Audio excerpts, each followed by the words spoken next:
We're going to carry on looking at our voice tab. We're going to look at this noise section here. Now in the noise section, we can choose to start the phase of each noise oscillator at a different position if we want to.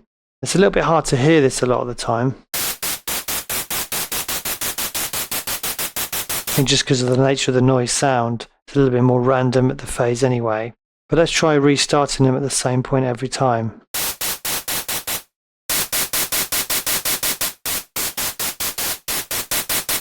So you can hear that really consistent attack, as opposed to that which is a little bit more soft.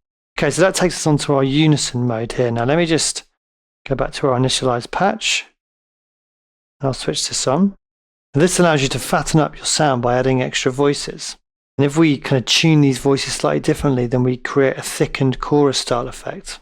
Now we can also actually use this harmonization section here to create actual chordal effects. And we're going to have a look at that in a minute. But let's start off just with our basic traditional unison.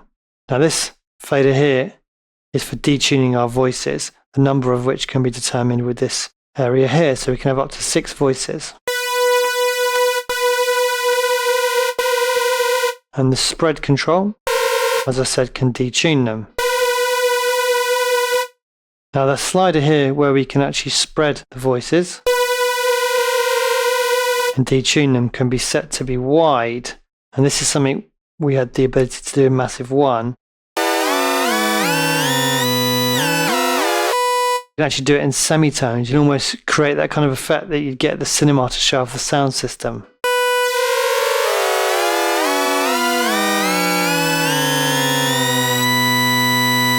It's always quite satisfying. So that's in semitones as opposed to being more of a fine tune. Now this chord morph option here allows us to morph between the right slider and the left slider. We haven't looked at the right slider yet, so we'll come back to that.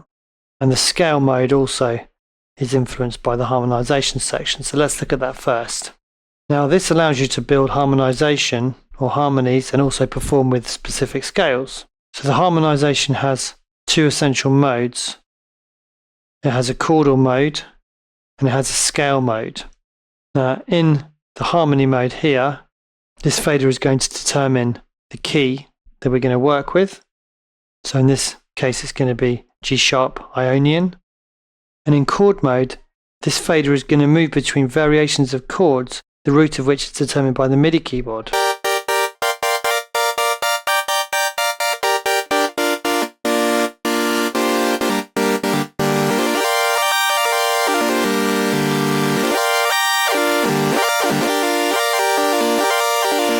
Pretty cool.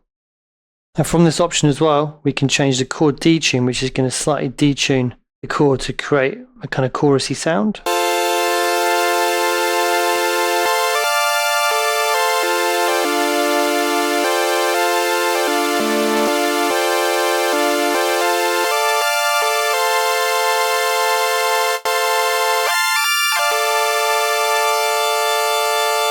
Really nice. So obviously we can choose from different sets of chords here. So let's try this Dorian melodic set.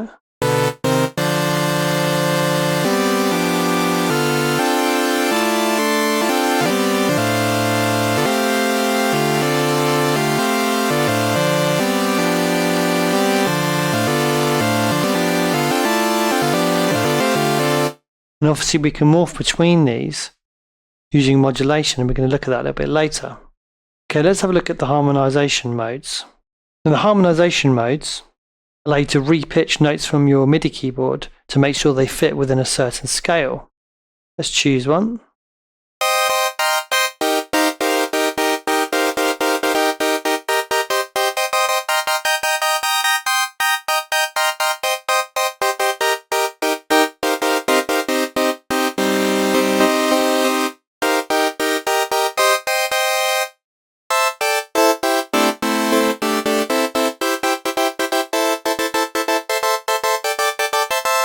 Really, really nice way of just finding great harmonies without being a great keys player.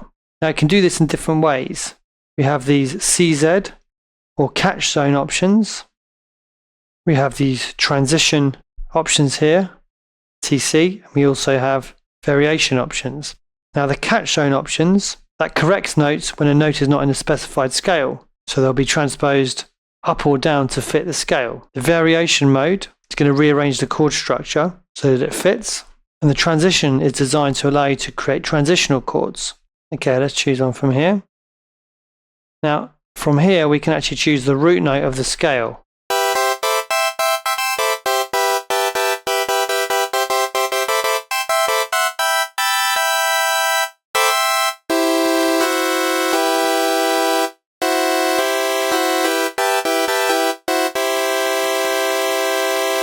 And as I said before, we can morph between these two sliders if we want to as well.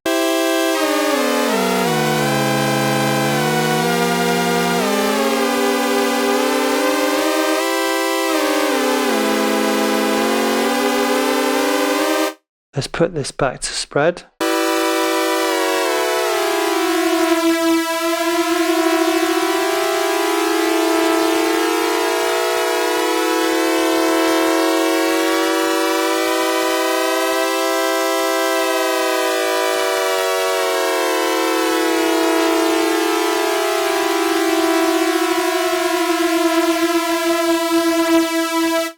So it allows us to create some pretty weird effects that way, and effects and sounds that you don't necessarily recognize from other synthesizers. I'd say this is quite a forward-thinking section of Massive X, and something which I haven't necessarily seen on other synths.